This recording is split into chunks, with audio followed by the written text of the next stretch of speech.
काज़ी अमन मामा के फ़लस्तीन जा बचा इसराइल कोहे पियो ऐं दुनिया तमाशो पई ॾिसे असां नथा चाहियूं त सिंध ॿियो फ़लस्तीन बणिजे अफ़गानी गो ज़बान 22 अक्टूबर ते काज़ी अमन में फ़लस्तीन जा बचा इसराइल कोहे पियो ऐं दुनिया तमाशो पई ॾिसे अवामी सतह जे असां नथा चेयरमैन चाहियूं त सिंध भाई ॿियो अली हसन फ़लस्तीन ख़ासकरी बणिजे फ़कीर साजन कुंबर ऐं ॿिया तालका प्रेस क्लब ते पहुता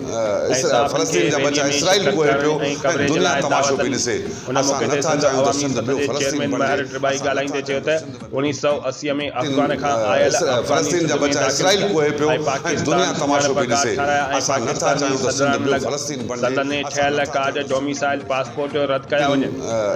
फ़लस्तीन जा बचा इसराइल कोहे पियो ऐं दुनिया तमाशो पई ॾिसे असां नथा चाहियूं त सिंध ॿियो फ़लस्तीन बणिजे पर सिंध में अञा ताईं का बि कार्रवाई न कई वई आहे फ़लस्तीन जा बचा इसराइल कोहे पियो ऐं दुनिया तमाशो पई ॾिसे असां नथा चाहियूं त सिंध ॿियो फ़लस्तीन करे बणिजे को अफ़गानी गो रैलियूं कढियूं वञनि सिंध हाणे फ़लस्तीन जा बचा इसराइल कोहे पियो ऐं दुनिया तमाशो पई ॾिसे असां नथा चाहियूं त सिंध ॿियो फ़लस्तीन में बणिजे सदन खिलाफ़ कार्रवाई कई वेंदी हुन चयो त नादरा पारां फ़लस्तीन जा बचा इसराइल कोहे पियो ऐं दुनिया तमाशो पई ॾिसे असां नथा चाहियूं त सिंध ॿियो फ़लस्तीन बणिजे